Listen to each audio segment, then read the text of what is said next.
Welcome to my review of Ninja Gaiden 2 for the NES. And yeah, this is a very well-known trilogy of games and definitely a classic on the system.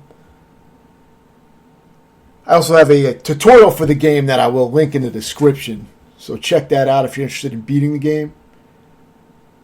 And I did a review and tutorial for the third game, and I also have another tutorial for the first game. So I have the trilogy covered on this channel. I still have to do a review for the first game. But while reviewing the third game, I gave that one an 8.5, saying it's one of the best action games on the NES. And I still think that that's true with the other two games, so this game included.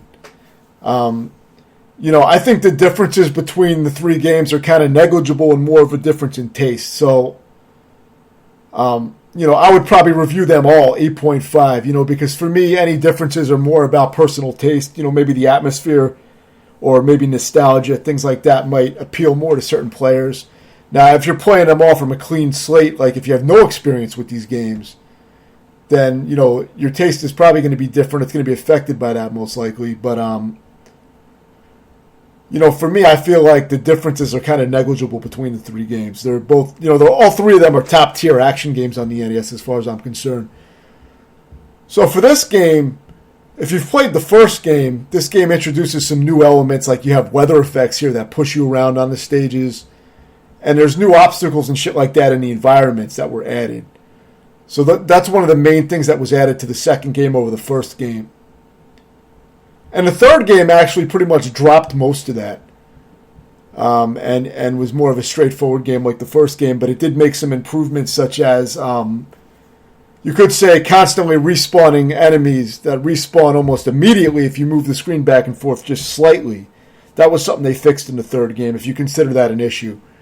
For me, it's kind of part of the charm of the game and how you have to play it, because for these games, you really have to keep a forward momentum, and you have to keep moving and taking shit out as you're constantly moving. So I kind of feel like that's almost part of the gameplay for me, and I don't really consider that a flaw.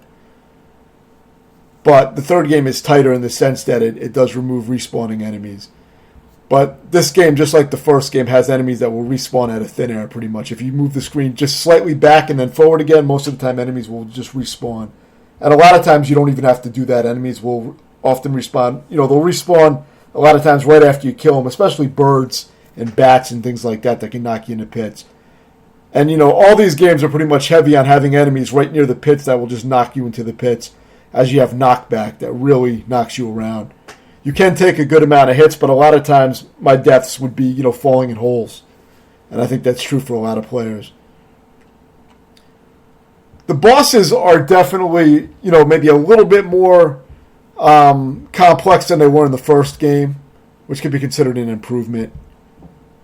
So a lot of them have pretty simple patterns once you know what to do. I mean, all three of the games really don't have complex boss patterns once you learn them, aside from some of the final bosses. But for most of the regular bosses, most of them are not too hard if you know what to do. You have your various different abilities that you pick up. You can only hold one at a time, and you have ammo that you pick up for each ability. So you'll have throwing stars, clones. I believe clones were added for this second game. I don't think they were in the first game. So that was a new power that was added. And there's probably some others. So here you have some more environmental trickery, like you have this dark area where you can only see light for a small amount of time. And when you're not, when the light's not flashing, you're looking for the shadows, the silhouettes of the various things you jump on. So there's some interesting things like that were added. I don't remember that in the first game. So it seems like they did kind of add some new things. I would also say the second game is definitely a little bit harder than the first game as well, challenge-wise overall. Though the final bosses are not nearly as hard as some of the middle form in the first game is quite difficult. And that one took me a while to beat in that game. But this game overall, the levels I think are harder. I would say the stages themselves are harder in this game for sure. There's more environmental shit and things like that to watch out for. So that was cool. I like that. This game has unlimited continues, just like the first game. The third game dropped that completely and had limited continues. So I do like the unlimited continues better. for these type of games. But yeah, so in this stage you have ice, which adds a little bit of slipperiness. Again, it's another environmental thing that's added to spice up the gameplay a little bit. You could definitely tell that they kind of, used the first game as the foundation and kind of just iterated and just added some extra things, to change it up a little bit. They had a strong starting point for the second game since they already established, all the mechanics of the first game, and this just builds off of it.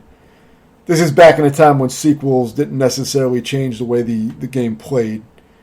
It was almost like they would just, they would add more levels. They might add some different things, but the core gameplay remains intact. And as you can see, knockback is always dangerous in all the games. But these games are great. They're perfect games for speedruns as well, as they're all about forward momentum, and constantly moving. Especially when you see a good speed run of these games in action, it's just a constant momentum. It's real fast paced, and you can see how fluid the game is when you actually have it memorized. Movement for movement, you can just blaze through.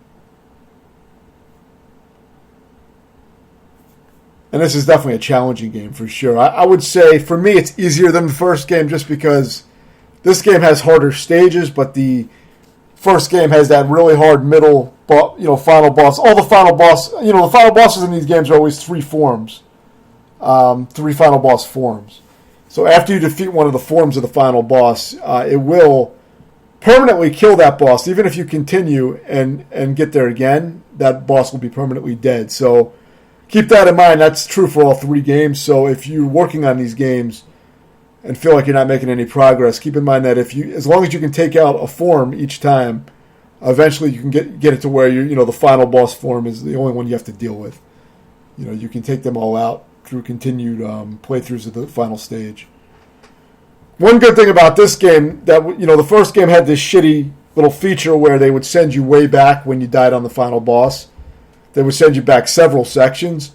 This game doesn't do that shit, so they definitely fixed that. I think that was shitty. I never liked that shit. It just wastes your time to have to go through all that shit again. So that is an improvement. And the third game doesn't do that either. The only game that did that was the first game that had that little penalty at the end that sent you way fucking back. But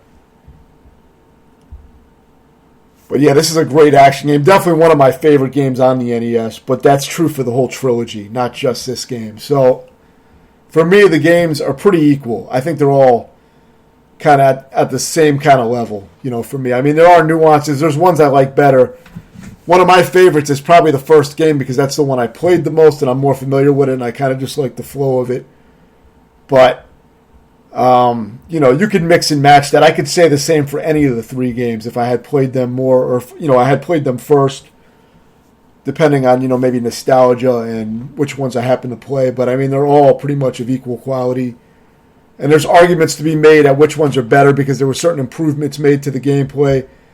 But some of those improvements, you could say that it's not an improvement. It's kind of up for argument. Like I kind of like the constantly respawning enemies, but that was fixed in the third game, if you want to call it a fix. But I actually liked that enemies spawned out constantly because it really made it to where you had to get the pace and really learn the level.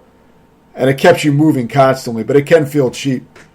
And a lot of players are not going to like that. And it's going to feel much more archaic for players that are used to modern indie games that try to emulate these old games. That's one thing that indie games aren't bringing back is the respawning enemies out of thin air mechanic, And these first two games definitely had that. So for me, this is an 8.5 out of 10 and one of the best action games on the system. Let me know if you have any questions, and thanks for watching.